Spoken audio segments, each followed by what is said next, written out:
प्रिय भक्तों, आज का अपना विषय रहेगा कि वृंदावन में संत प्रेमानंद जी भगवान कृष्ण के बताए हुए ज्ञान पर विश्वास क्यों नहीं करते। जबकि गीता का तो उन्होंने अध्ययन भी किया होगा, क्योंकि राधा कृष्ण के भक्त हैं वो, और राधा के बारे में जरा सा भी शब्द नहीं सुनना चाहते वो गलत। तो गीता जी पर विश्वास करना चाहिए, कृष्ण जी की जो बात है उस पर विश्वास करना चाहिए। कृष्ण जी के ज्ञान पर विश्वास क्यों नहीं किया उन्होंने।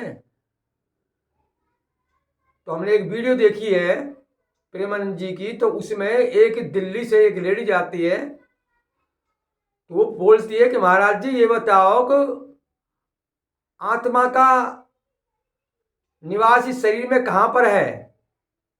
आत्मा का स्थान कहाँ पर है इस शरीर में।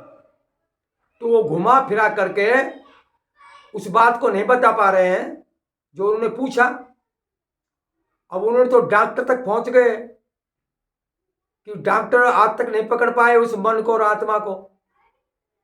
इतनी जांच कर ली लेकिन हाथ में नहीं आया। इस बात की जरूरत क्या थी। और उन्होंने कह दिया कि आत्मा सर्वस्त्र है, सब जगह है। आत्मा सब जगह है, सर्वस्त्र है। तो विचार करो, आत्मा सर्वस्त्र सब जगह कहाँ है। जो आदमी सो रहा है, सोते हुए कि आप ब्लेड से नाखून काट लो, बाल काट लो आगे से, तो कोई मालूम नहीं होगा उसको। और जरा चमड़ी में अगर ब्लेड लगी तो एकदम चेतन हो जाएगा ना। तो ये सर्वस्त्र कहाँ हुआ, ये कण कण में कहाँ हुआ, आत्मा कण कण में कहाँ हुआ, सर्वव्यापी कहाँ हुआ। तो ये तो एक देशी है। इधर आपने अपनी वीडियो में भक्त प्रहलाद की महादिया भक्त प्रहलाद से जब हिरण्याकुश ने पूछा तो उन्होंने कहा परमात्मा कण कण में है। तो खंबे में से नरसिंह भगवान प्रकट हुए। तो विचार करो आप, नरसिंह भगवान खंबे से प्रकट होकर के हिरण्याकुश को गोदी में लेकर के फाड़ रहे हैं, उसको मार रहे हैं। तो फिर क्या खंबे में नहीं था वो कण कण वाला राम, कण कण वाला परमात्मा खंबे में भी रहना चाहिए ना। या नरसिंह रूप में आ गया सब कुछ। तो नरसिंह रूप में जो आई वो आत्मा है। वो परमात्मा तो आत्मा के अंदर भी रहना है, उनको तो कण कण में रहना है, जर्र जर्र में रहना है, हमेशा रहना है, सब जगह रहना है। तो सर्वस्त्रीय सर्वव्यापी परमात्मा है, आत्मा नहीं है। लेकिन प्रश्न तो यही समाप्त हो जाता है। उस लड़की ने पूछा था कि आत्मा का स्थान कहाँ पर है शरीर में। तो गीता जी के 15वें अध्याय के 11वें श्लोक में सोम कृष्ण जी अर्जुन को माध्यम बना करके बताते हैं, है अर्जुन यत्न करने वाले योगी जन हृदय में स्थित आत्मा को तत्व से जानते हैं। तो गीता जी में साफ लिखा है, आप खोल के देख लेना गीता जी को, दोबारा सुन लो।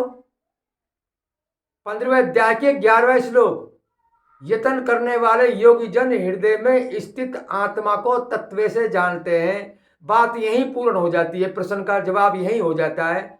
आगे प्राप्ति की बात नहीं है ना, आत्मा कैसे प्राप्त करनी है वो पूछा ही नहीं है उन्होंने तो सिर्फ ये पूछा है आत्मा का स्थान कहाँ पर है। तो आपको बताना चाहिए ना। अब गीता जी के द्वारा हृदय में बताया है आत्मा को, परमात्मा तो सर्वस्त्र है, सब जगह है। अगर आत्मा को आप परमात्मा मानते हैं तो ये भी आपकी भूल है। फिर भजन हम किसका करें, क्यों करें, क्यों राधे राधे का सुमरण दे रहे हो, क्यों कृष्ण का सुमरण दे रहे हो। जब आत्मा ही परमात्मा है तुम्हारे हिसाब से, तो फिर भजन किसका किया जाए, क्यों किया जाए। अब गीता में भी लिखा है ऐसा, लेकिन वो दूध में से घी ग्रंथों में से निकालना है ना। दूध में जो घी है वो ग्रंथ में से निकालना है। आप इस शरीर में से निकालने लग गए दूध में से घी। भाई ग्रंथ में लिखा है 13वें अध्याय के 22वें श्लोक में लिखा है अर्जुन इस देह में आत्मा वास्तव में परमात्मा है। अब इस देह के अंदर है आत्मा। अब तुमने आकाश में बता दिया आत्मा, सर्वस्त्र बता दी। यहां तो ये कह रहा है ना इस देह में आत्मा वास्तव में परमात्मा है, जीव रूप से भोगता है। यानी भूखा प्यासा सर्दी गर्मी हर शौक कर रहा है, जब ये जीव कहला रहा है। अगर ये उपाधि हट जाए तो ये आत्मा ही परमात्मा है। लेकिन विचार करो, ये आत्मा आई है कहीं से और कहीं पर जाएगी। 84 लाख योनियों का कष्ट कौन भोगता है? शरीर के द्वारा आत्मा ही तो भोगती है या परमात्मा भोगता है? अगर आत्मा को परमात्मा मान लिया जाए तो 84 लाख योनियों का जो कष्ट है, दुख सुख भूख प्यास सर्दी गर्मी हर्ष शोक, ये शरीर के द्वारा इंद्रियों के द्वारा भोगने वाला आत्मा है परमात्मा है? आत्मा है, परमात्मा नहीं है। परमात्मा में क्या दुख सुख भोगता है क्या? तो परमात्मा सर्वव्यापी है, आत्मा एक देशीय है। प्रेमानंद जी, आत्मा एक देशीय है, परमात्मा सर्वदेशीय है। तो सिर्फ उन्होंने आत्मा के बारे में पूछा था और आप आत्मा को परमात्मा बता करके और अपना पिंड पीछे छुटा लिया, उस भक्त को उलझा लिया उल्टा। उनका प्रश्न सिर्फ यही था कि 5 तत्व का शरीर है, इसमें आत्मा का स्थान कहाँ है? तो आपको गीता जी पे कृष्ण जी पे विश्वास करके बोल देना चाहिए था। अब 15वें अध्याय के 11वें श्लोक में साफ कहा, यत्न करने वाले योगी जन हृदय में स्थित आत्मा को तत्व से जानते हैं। बस अब यहाँ आत्मा की प्राप्ति कैसे होगी, मोक्ष कैसे होगा, ये प्रश्न नहीं है। प्रश्न वैसे यहीं समाप्त हो जाता है ये तो। और आप अगर ऐसा मानते हैं तो आप फिर भजन सुमरण किसका बताते हैं, अगर आत्मा को परमात्मा मान लिया जाए तो ये समझने की बात है। दूध में से घी निकालना है तो गीता जी में से घी निकालो, रामायण जी में से घी निकालो, सब्जी कैसे निकालना है ना। जितने भी ग्रंथ है आप शरीर में से निकालने लग गए। अरे ये शरीर में, ये आत्मा हृदय में निवास है और ये इसका जो परम फोक्स है वो नेत्रों के पीछे जा रहा है, जिसको अपन विश्व जीव नाम रख दिया उसी का। और सपन अवस्था में वो हिता नाम की नाड़ी माता है प्रकाश, वहाँ इसका नाम तेजस्वी जीव है। सुषुप्ति अवस्था में प्रज्ञ जीव है, तुर्यावस्था में जीवात्मा है, शिखावस्था में जीवात्मा है, तुर्यावस्था में प्रज्ञ आत्मा है। तो ये 5 जगह 5 नाम पड़े हुए ना इसका। कोई पूछे क्या जीव है, जीव तो एक ही है लेकिन उपाधि भेद से 5 जीव है ना, विश्व तेजस्वी प्रज्ञ प्रतिज्ञा जीवात्मा। अब 5 जगह स्थान है इसका परम फोक्स का, आत्मा का परम फोक्स का 5 जगह स्थान है इस शरीर में। लेकिन आत्मा का निवास तो हृदय में है ना। जैसे आप टॉर्च रखी हुई है, आपकी टॉर्च का जो गोल सा प्रकाश होता है, टॉर्च तो इस कमरे में रखिए और उजाला काफी दूर तक जा रहा है वो गोल गोल सा। इस तरह से यहाँ बुद्धि रूपी यंत्र पे जब प्रकाश पड़ता है तब ये बुद्धि रूपी यंत्र निर्णय करता है, निश्चय करता है। चित्त मन बुद्धि अहंकार ये उपाधियां हैं, आत्मा की उपाधि है चित्त मन बुद्धि अहंकार। बुद्धि तो एक यंत्र है लेकिन चित्त मन और अहंकार ये कोई वस्तु अलग से थोड़ी है, ये आत्मा की उपाधि है। बुद्धि रूपी यंत्र पर जब आत्मा का प्रकाश पड़ता है तब ये बोलता है मेरा चित्त ठीक नहीं, मेरा मन ठीक नहीं है। चित्त मन बुद्धि अहंकार ये उपाधियां हैं आत्मा की। तो आप सब कुछ बात जानते हुए आपने उनको घुमा दिया, जबकि सिर्फ आपका तो यही जवाब होना चाहिए था कि आत्मा का स्थान हृदय में बताया है गीता जी के द्वारा। तो गीता जी का प्रमाण क्यों नहीं दिया आपने?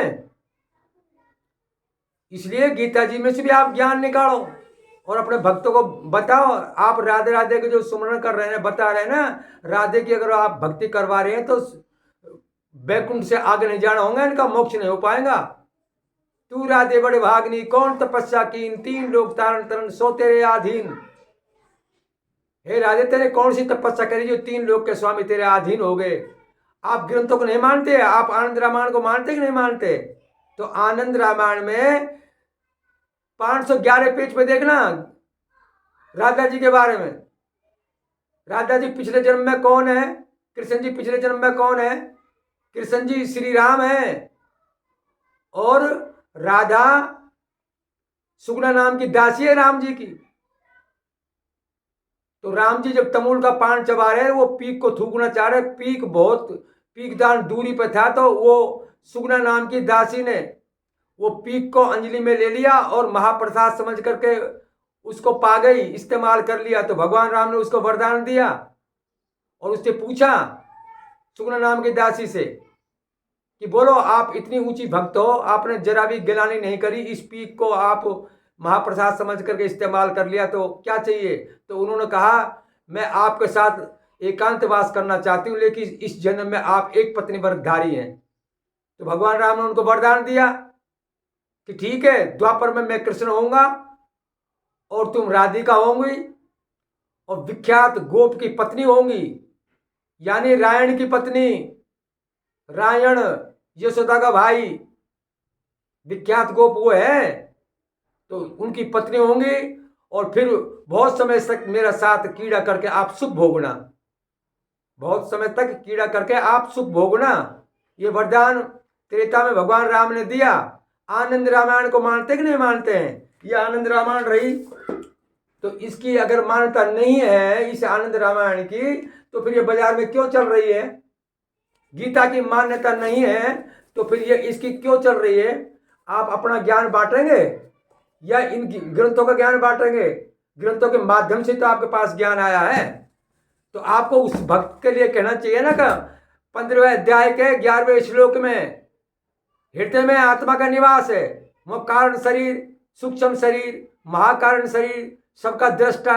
इन बातों के कहने की जरूरत कहाँ पड़ रही थी? वो ये पूछ रहे कि कैसे प्राप्ति होगी। आपने कह दिया राधे राधे जपो, राधे राधे जपो, आपको मतलब प्राप्ति हो जाएगी आत्मा की। अरे जाने बिन न होए पर तीति, बिन पर तीत हो नहीं प्रीति, प्रीत बिना ना भक्त दिड़ाई, जिम कंगपति जल की चिकनाई। जब तक वो प्रभु को आप यथार्थ रूप से नहीं जान पाएंगे तो आपकी भक्ति कैसे होंगी? आप सिर्फ बैकुंठ तक की भक्ति बता रहे हैं प्रेमानंद जी, मोक्ष की नहीं बता रहे हैं। मोक्ष जब होगा जब उस परमात्मा को जानेंगे। अब मोक्ष के लिए भगवान कृष्ण क्या कह रहे हैं गीता में? 15वें अध्याय के 4वें श्लोक में देखना गीता जी में क्या कहा है उन्होंने। वो कह रहे हैं वो कण कण में जो विराजमान प्रभु, जो सर्वस्त्र सब जगह विराजमान है, उसकी मैं शरण में हूं। कृष्ण जी ने भी कहा है मैं भी उसकी शरण में हूं।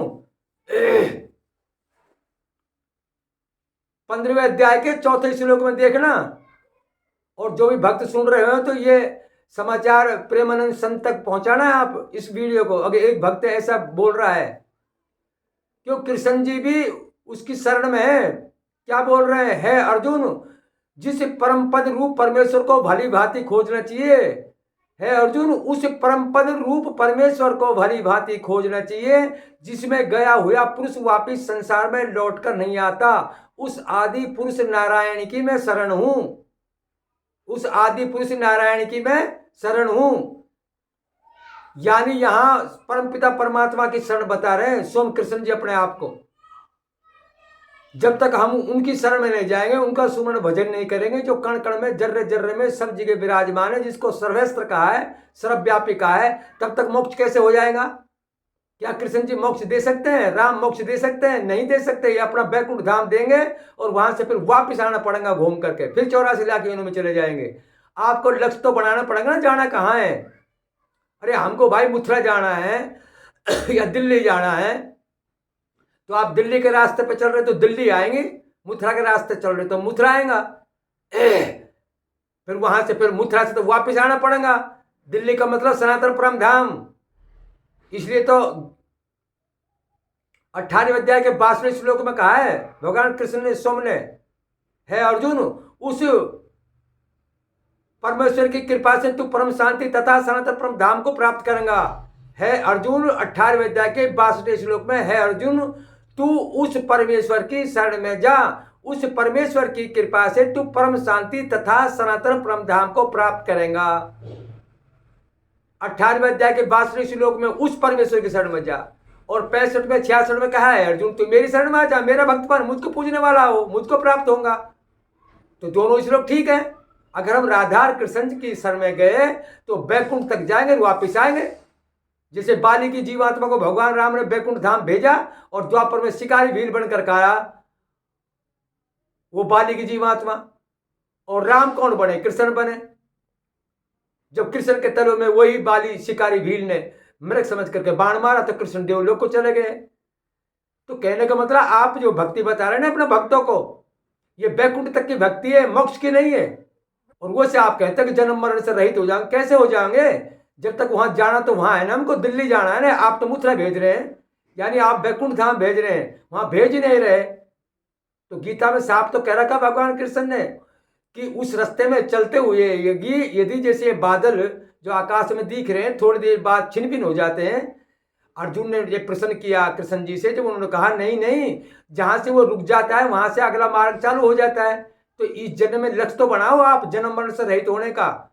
तो 2 जन्म लगे, 5 लगे, 10 लगे, तो आप मोक्ष प्राप्त कर लेंगे, सनातन परम धाम में चले जाएंगे। लेकिन आप तो मथुरा भेज रहे हैं, यानी बैकुंठ धाम भेज रहे हैं, तो बैकुंठ से तो वापिस आना पड़ता है ना, तो क्यों भूल में डाल रहे हो? आप इतने ऊंचे संत, आपको मतलब राजनेता भी सुनते हैं, प्रधानमंत्री भी सुन रहे हैं, सब सुन रहे हैं, लेकिन मोक्ष का रास्ता बताना चाहिए ना आपको। आप तो बैकुंठ धाम का बता रहे हैं, वहां से वापिस आना होगा। स्वयं कृष्ण जी बोल रहे हैं इस बात को। है अर्जुन तो देवता को पूछता, देवता को, भूतों को पूछता, भूतों को, प्रेतों को पूछता, प्रेतों को, मुझको पूछता, मुझको। तू उस परमेश्वर की शरण में जा, उस परमेश्वर की कृपा से तू परम शांति तथा सनातन परम धाम को प्राप्त करेगा। तो प्रेमानंद जी, ये ग्रंथों का अध्ययन आप करो। अभी आप दूध में से घी निकालने की जो बात कर रहे हैं ना, अब दूध में पूरी नहीं होती और घी निकालना पड़ता है, घी में पूरी होती है, तो आप ग्रंथों में से निकालो, आप इस शरीर में से निकालने लग गए। अरे शरीर में तो आत्मा है, हृदय में निवास है आत्मा का, उसका परम फोक्स जाता है 5 स्थान पे, तो 5 नाम पड़ जाते हैं उसके, 5 जीव नाम पड़ जाते हैं। जीव तो एक ही है, विश्व, तेजस्य, प्रज्ञ, प्रतिज्ञा, जीवात्मा। आत्मा का स्थान तो हृदय में ही है ना। एक कमरे में बल्ब एक जगह जुड़ रहा है, प्रकाश तो पूरे कमरे में कर रखा है उसने। तो इस तरह से ये आत्मा को आप सर्वज्ञ कहे, सर्वव्यापी कहे, तो आत्मा इस शरीर में सर्वव्यापी नहीं है, कण कण में नहीं है। ये नाखून का अगला हिस्सा कण ही तो है, कहाँ है बताओ? उसमें काटो आप, बाल का अगला हिस्सा काटो, कहाँ है वो? परमात्मा कण कण में रहना है, परमात्मा को मुर्दे के अंदर भी रहना है, आत्मा के अंदर भी रहना है। आत्मा मुर्दे के अंदर नहीं है, इसलिए कहाँ हुई आत्मा सर्वव्यापी? तो आप अपने भक्तों को ग्रंथों का अध्ययन करके मोक्ष प्राप्ति का मार्ग बताइए। वैकुंठ का बता रहे हैं आप, स्वर्ग का बता रहे हैं। इसलिए ये तन करफल विषय ने भाई स्वर्ग सुलभ अंत दुखदाई। अरे राधा ने भी कोई भक्ति करी है, तू राधे बड़ी भागनी, कौन तपस्या कीन, 3 लोग तारण तरन सो तेरे आधीन। तो राधे ने जो भक्ति करी है वो भक्ति सकाम करी उसने, तो कृष्ण उनके अधीन हो गए। लेकिन कृष्ण ने किसकी भक्ति करी? कृष्ण पीछे कौन है? राम है। और यहां कृष्ण जी कह रहे हैं मैं भी उसकी शरण में हूं। कृष्ण जी ने नामदान नहीं लिया क्या गोकुल में जाकर के? भाई राम कृष्ण से को बड़ो, जिनने भी गुरु कीन, 3 लोग तारण तरण, गुरु आ गया अधीन। तो गुरु बड़ा है, कृष्ण बड़े हैं? कृष्ण बड़े हैं ना हमारे लिए तो। लेकिन कृष्ण भी गुरु कर रहे हैं, तो फिर गुरु बड़ा हो गया ना। तो गुरु का गुरु, गुरु का गुरु, करोड़ों गुरु, हटो कौन है गुरु? परम पिता परमात्मा सबका गुरु है।